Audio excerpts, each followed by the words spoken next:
Jim. Thank you, Glenn. How's my volume? All right, good.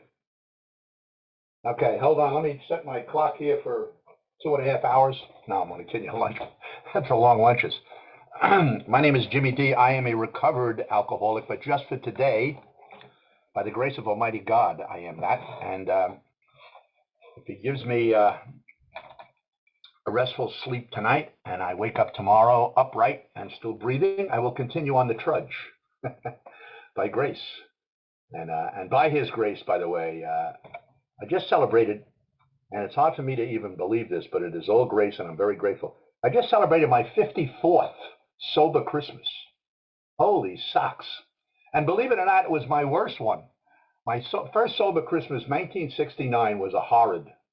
And you guys know why, because, when we put down that which has us in bondage and we're enslaved to the chemicals, whatever it may be, we now have to face the consequences of our behavior and all of the crap that happened and the insanity that went with it. Without that drink, and I was a very, very tough Christmas. I was sober. Well, my last drink, by the grace of God, was July 31st, '69. So it was a tough year, and I was in a deep clinical depression, suicidal depression. Many of you know what that feels like when you're in that dark space, that dark hole by yourself. You could be in Yankee Stadium or in some other major football stadium with 110,000 people, and you're all by yourself. And that's where I was. I was in bondage to my own mind and my thoughts and raging negative thoughts and misery and fear. I was in the grip of fear. Oh, my goodness gracious. The number two on the hit parade of all of our defects of character, page 68 of the big book. It's interesting. I was talking about this last night. After I got out of rehab, maybe even I guess it was rehab, detox rehab. I had 3 stints in treatment, detox rehab, and then after a few days or a few weeks in AA, at the age of 26, my depression got so bad I was hospitalized because I threatened to commit suicide, and they put me into a psych ward. And then I walked into a meeting in Levittown, Long Island, and I'm 26 years old. I just finished having, a whole load of electrodes tied to my head and playing basketball with Jack Nicholson, Danny DeVito, and the Chief in One Flew Over the Cuckoo's Nest. And a guy hands me the big book and says, "Here," he goes, "Here, read this and do what it says, and you'll be fine." And there's a fellow who speaks up in our end here who lives by Rule 62. His name is Leo Hurley. He says, and I think Glenn has a lot of his recordings. Leo Hurley says, when I first came to AA, I couldn't even read Cat in the Hat, Dr. Seuss books. Absolutely no ability to concentrate or to pay attention. That attention deficit to the max. And that was me, and probably many of you in the beginning, because very few of us come in here on the wings of victory. And certainly I didn't. And it was all necessary looking back. The suffering was necessary. A few years into recovery, I guess about 5 years into recovery, I had a profound spiritual awakening. Very profound. I was involved in something called it started in the 70s, but I got involved in it in 74 in Hicksville, and it was called the Catholic Charismatic Renewal.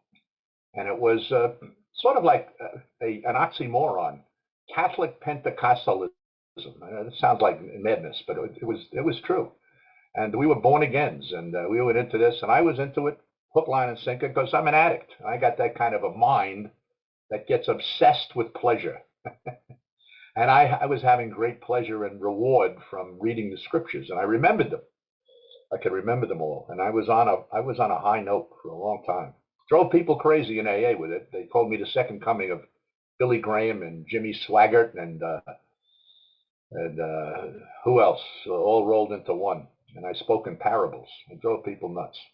But that's a long time ago. So anyway, at one of these prayer meetings, they called them healing masses. At one of these things, these healing masses, there was a gigantic banner. I'll never forget it as long as I live. It was a gigantic banner held up over the altar of this service. And it was in red background with white letters. And this is what it said: Joy is not the absence of suffering. Joy is not the absence of suffering. And I remember looking at that and not understanding it. But over time, looking back now, I can buy into that. I can understand that and I can claim it. So what was it like for me? I was a self-centered, as our literature tells us, what's the root of all our problems and troubles? Selfishness, self-centeredness. 1939 language for what? For the ego, for elbowing God out. EGO. I elbowed God out of my life early on, and I paid the consequences because I was wired differently than the normies. You guys would understand what I'm saying. My DNA, I carried within my DNA my grandfather who died on the Bowery when he was 32 years old from alcoholism. I carried within my DNA my Uncle John, who died in a psychiatric facility out in Pilgrim State from an absolute madness, uh, alcoholic.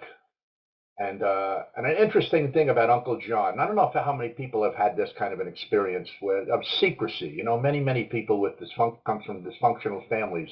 There's a lot of secrets going on because there's a lot of shame, and the behavior is reprehensible in many family systems. And we little ones suffer great trauma. That's not the cause of my alcoholism, trauma, but it certainly is the fertilizer. It helps fertilize that and sets me up emotionally to be a nervous kid, an anxious kid. So I'm at my mother's funeral viewing in 1978. My mom is laying up there in the casket, and I'm thinking to myself, that's not my mom. That's just her container. She lived in that for 68 years. But I happened to be standing next to her sister, Mary, my Aunt Mary. And my Aunt Mary wasn't necessarily the sharpest tool in the shed, as they say. My father used to criticize Mary and say that she didn't even know that frankfurters were meat. But nevertheless, Mary did the best she could. But I'm next to her, and a friend of the family walks in and says hello to me and leans across me and says to my mother's sister, does your brother John know about this? Now, in 1978, I was sober 9 years, and I was 35 years old. And I'm looking at Mary and looking at this guy, and I'm saying, my mother had a brother John? Who the hell is John? John? So I go back to the house, and I'm sitting at the table, a dining room table with my family, and my wife is there, and the family's there, and we're sitting around, and we're sort of like grieving with food. That's what they did in my family. Because the major addiction in my own primary family, my nuclear family, was food. All but one was over 300 pounds. All but one. My mother. She was 5'2" and weighed 210 pounds. That would do. And I was the other one. I was a skinny one, but I was an alcoholic, and I was a madman. But now I'm sober, and I'm sitting at the table, and I'm also a clinical social worker by that time. And I happen to say this to my family. And you don't usually say this when you have a counseling background to a dysfunctional group. You don't go like this. Can I ask a question here? Does mom have a brother John? And my sister Eileen, who was filled with a lot of rage most of her life, she covered her fear with rage, happens to yell at me, as she would normally do, and said, what do you know about John? And I said, I don't know anything about John. Do we have a brother John? Have we have an Uncle John? Did mom have a brother John? And then my sisters began to yell at me and say, yeah, we have an Uncle John. And he was a womanizer, and he was a drunk, and he was fooling around with a cop's wife. And the cop caught him and hit him in the head with a blackjack, and he got a traumatic brain injury, and he wound up in Pilgrim State Psychiatric Hospital for the rest of his life. And then she adds this to it. I mean, I laugh today, but it wasn't funny, I guess, at the time. And he looked like you. Well, I think Uncle John must have been reading my mail because I had a lot of those traits going on myself in my day. And I wound up in a psychiatric hospital. And my sister begins to tell me that you caused more pain in mom's life, yada, yada, yada, because of our consequences, because of our insanity. And you know the deal. You know that old adage, hurt people hurt people. I was a hurt, wounded man. I was a sick man. Needed to get well. It wasn't a bad one. But I happened to remind my sister at the time, Eileen, I'm sober 9 years. I haven't had a drink. I'm in AA. I'm trying to recover. Didn't matter. She held that resentment. She held that resentment right up to her death when I had 40 years in AA. She yelled at me when I was by her bedside when she was about to die. She told me how much I hurt my mother. And I said, Eileen, that's 40 years ago. But that's what happens to people that don't have treatment for their addictive attachment, whatever it may be. I don't care. Our liquor was but a symptom, it says in the book. Whatever your addictive attachment is, food, sex, whatever. In fact, I was stunned this morning when I saw that picture come on the screen, and I had to turn away because it was like, for me, it was like a Fleischmann's and a beer. I can't look at that kind of stuff. Pornography was another addiction of mine, and I'm no longer into that scene. So I have to be careful when that pops up on a screen that's been hacked. So anyway, what happened to me? I was a New York City police officer at the time. I was a plainclothesman in the NYPD in 1969, and I was intervened upon by a family intervention and the NYPD's Employee Assistance Program. Thank God. They came together, and they offered me something that was called a treatment plan. And this is what they said in effect. James, we think you're an alcoholic. After I took those 20 questions, you know those, and I lied. I lied on several of them. I still got enough, I guess. I didn't know you only had to get 3 and you were in. So I got a scholarship to their detox. And they gave me my treatment plan. Detox, rehab for 5 weeks, under the guidance of a fellow named Jimmy Cusack, who ran something called Glenacre Lodge in 1969 to the early 70s. And I was under his tutelage. And then I had that psych ward experience for clinical depression, deep suicidal depression. You know, it was interesting when I was in the psych ward.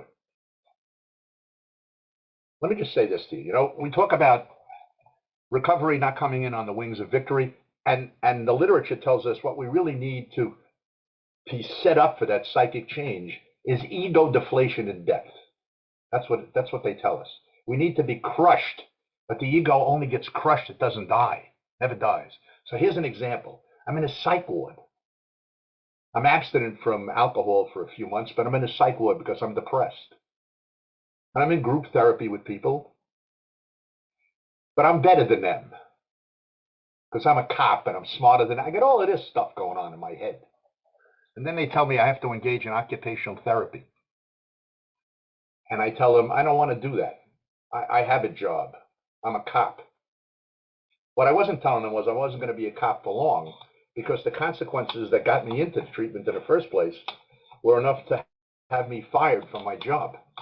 So I was under the hammer of being fired, which was very important that that hammer was hanging over my head, that sword of Damocles, because I might have left after a few months, the ego would have come back and I might have drank again, which was what happens to so many, because we don't buy into that first step 100%, as that reflection said, right? I didn't buy into that 100% then.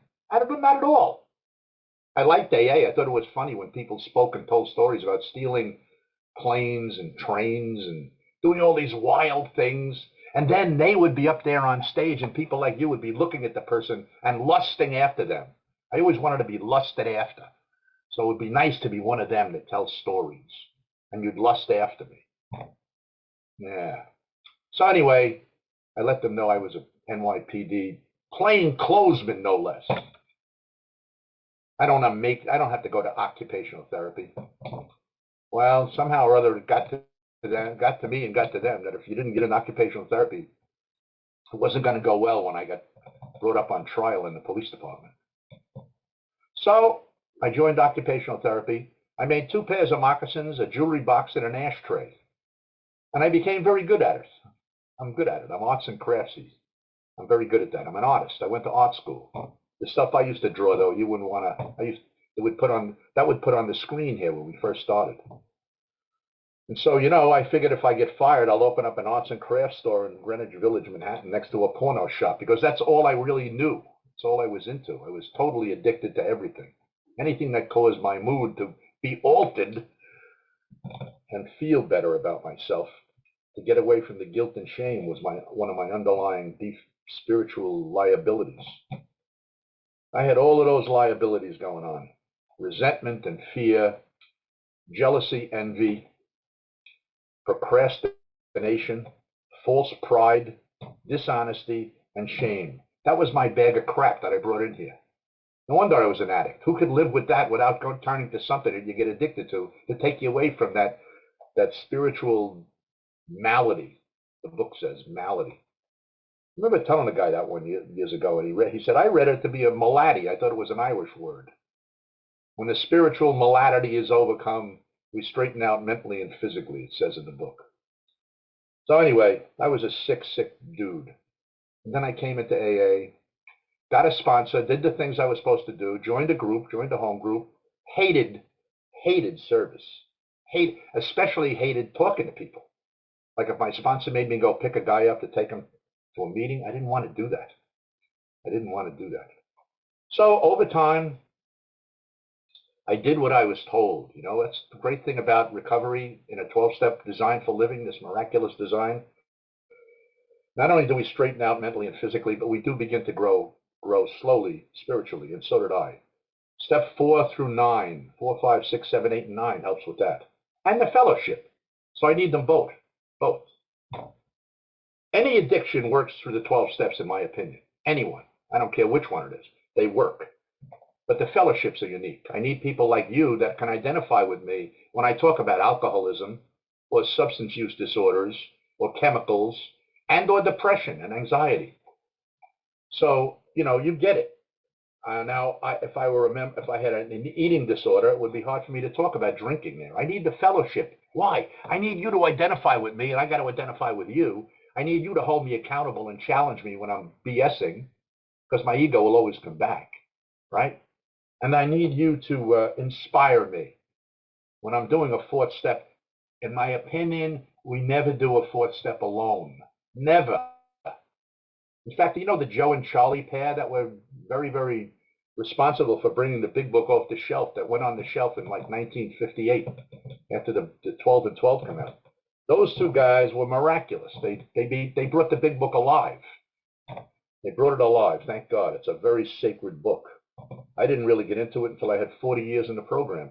But one of them apologized to AA World Services under the belief that people go to these meetings, these big book studies, and be handed a chart and told to go and do a fourth step alone. Very dangerous. Charlie apologized for AA World Services for that. Why? Because if I'm digging into my stuff, especially mine, and I get down into areas I'm ashamed of, and the prospect of having to share that with another human being could drive me away from the program, drive me away. So you never do it alone. It's my opinion. So I did all of that, and you know what's happened for me? Wonderful things.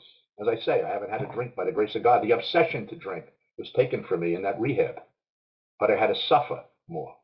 I had to suffer. I had to go wait 2 years to go to trial in the police department. I could have gone to jail for what I was doing. But I didn't get fired because of AA. I was promoted 3 times after that.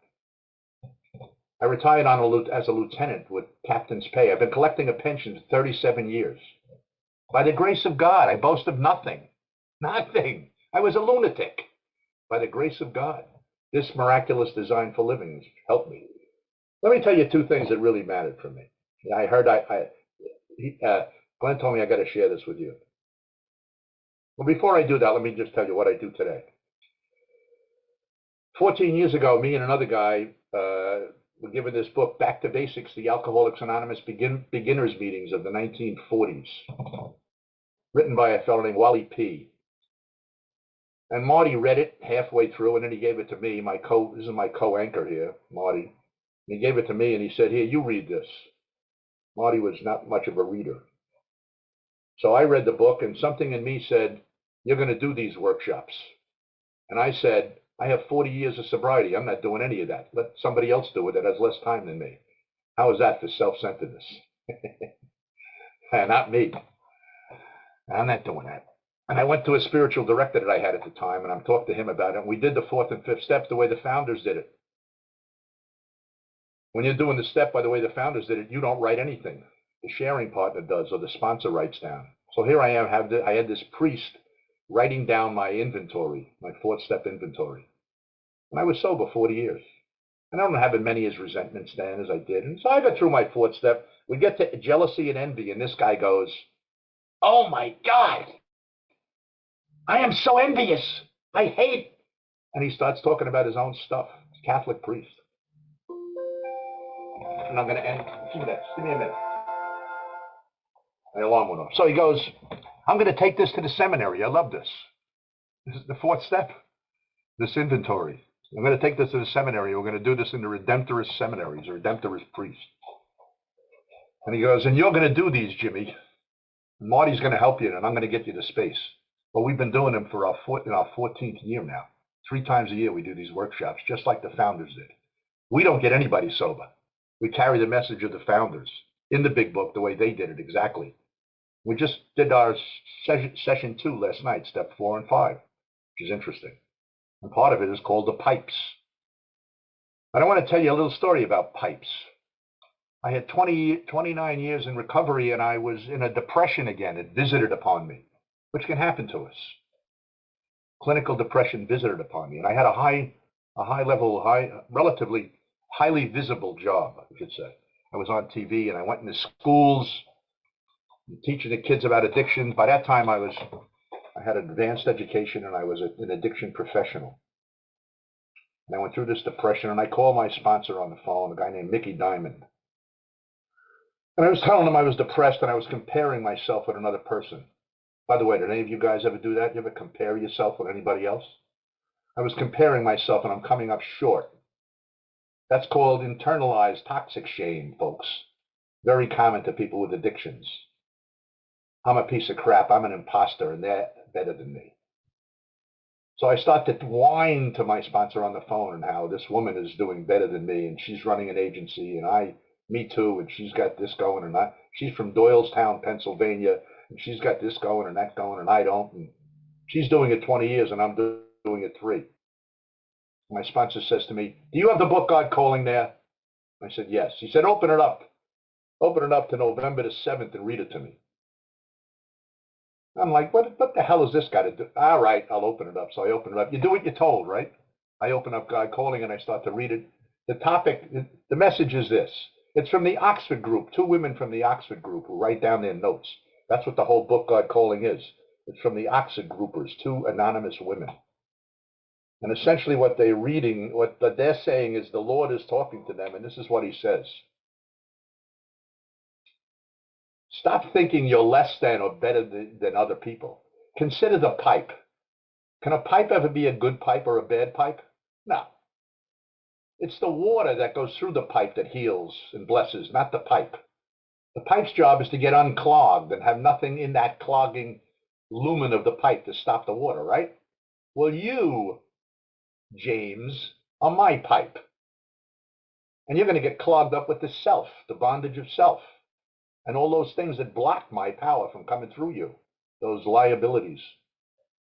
So my sponsor, I'm reading that, and my sponsor yells over the phone, "Do you hear that? You're a freaking pipe, that's all." And he doesn't say freaking, he lets it all out. "You're a pipe. Stop comparing yourself with another pipe." I got the message. After a while, the depression left. It visits and goes away as long as we stay sober and stay away from addictive attachments. The last thing I'll tell you is this. Do I have the time, Glenn, to finish that, or am I overdue?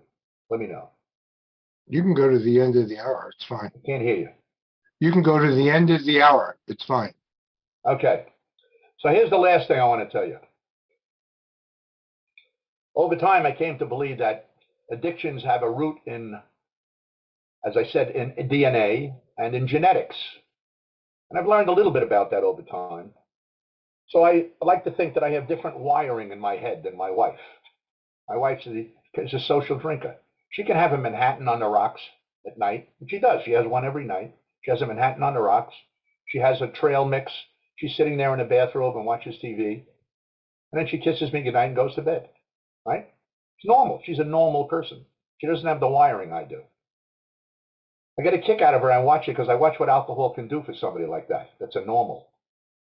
It's a mood alterer. It's nice. It's fun. If she has two, then after she has a drink, I go to another room and watch something else on TV. But if my wife has two, if for whatever reason she has two, she comes looking for me. Now she wants to talk. It's hard for me to talk to somebody. I have an intimacy disorder. I always kid around when I say if she has three, I'll get lucky, but not really, because I'm married 57 years to the same woman. So that's not the truth. But nevertheless, I used to go teaching in the schools, tell kids about addictions and prevention education. They'd always call me in a senior class in high school or a junior class when an incident took place. And I would tell the principal, for God's sake, will you bring me in when they're freshmen? They're already drinking and using and smoking pot and stuff when they're 14. Don't bring me in when they're 17 and 18. But invariably, in every one of these classes that I would do, some kid would always raise their hand and go like this. How does somebody become an alcoholic or an addict, Mr. Divine? It's my last name, Divine. How does somebody become an alcoholic or an addict? Well, what are you going to tell them? Drink? Smoke a joint? It's not true. Many, many, many can do that and don't have a problem. So this is what I come up with one day. I said to the kids, I'm going to give you a short course in neurophysiology, biology. Don't take any notes, you'll fail. Think of this. 80% of the people in the world have a red, white, and a blue wire in their head. And it's the red, white, and the blue wire that comes together and brings them to life, that makes them have all the powers of a human being.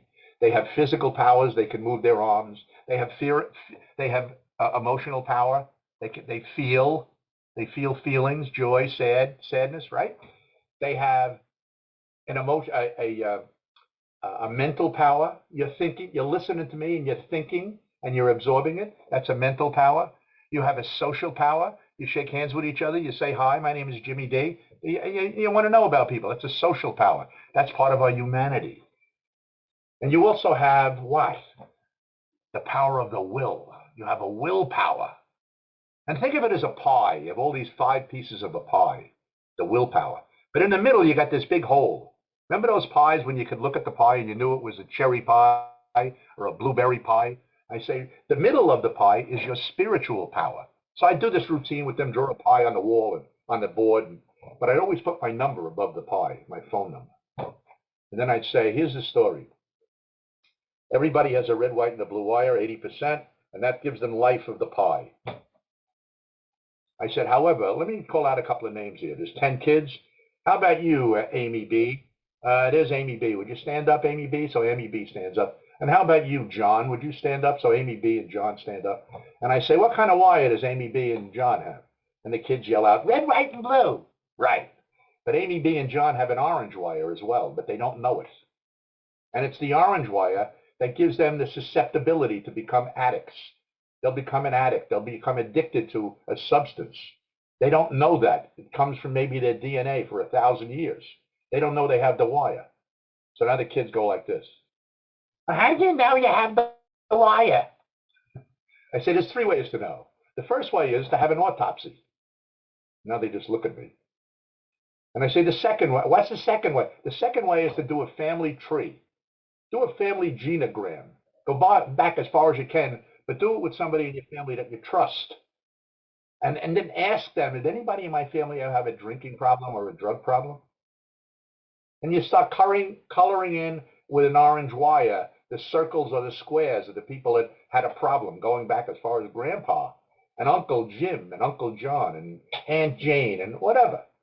As long as there's no shame and you're talking about it, lay out this family tree. And I said, and if this family tree of yours looks like a California orange grove, you may have the orange wire when you see consequences happening when you're drinking as a kid. You start getting in trouble, and it's repetitive. It's progressive. You may have the problem. So call me, and I point to my number, like right there. It's under my chest. Call me on the phone. Call my office. We had an office. I ran something called the Long Island Council on Alcoholism and Drug Dependence. Call us there. We'll help you. We got many calls. Then I'd go walking out of the room, pack my bag, and some kid would always do this. Wait a second. You didn't tell us the third way. What's the third way you know you got an orange wire? And I come back in and say, the hard way. You think this is all crap. Everything I told you is baloney. You don't believe it. Because that's the kind of person I was. I never had a guy come into a class when I was in high school and talk like this. Never had somebody do this.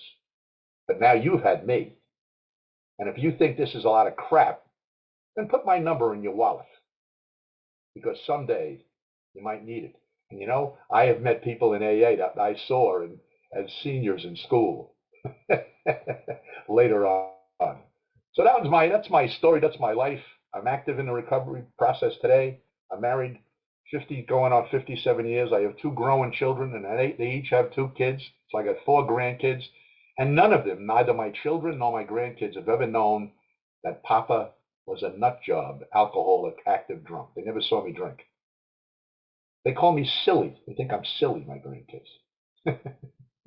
So I'm very, very happy and grateful to be sober. I believe in Rule 62. I don't try to take myself too seriously. And I love being among you. God bless you. Thanks for letting me share.